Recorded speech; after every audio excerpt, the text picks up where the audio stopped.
Dami.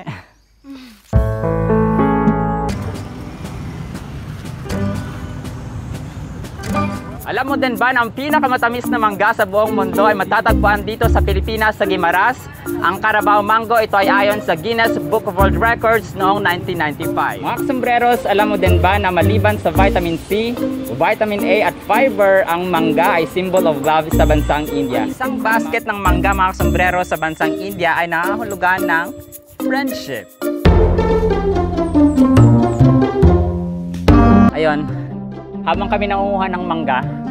Speaking of mangga, mga sombreros, alam mo din ba na ang pinakamalaking mangga sa buong mundo ay matatagpuan sa bansang Colombia? Ayon sa Guinness Book of World Records, ang manggang ito ay nagtitimbang or may timbang na 4.25 kilograms.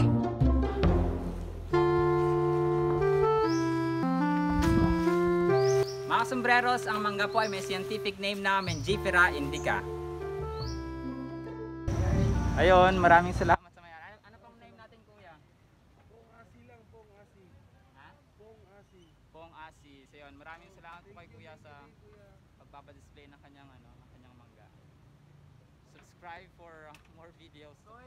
Ito na, anong baga?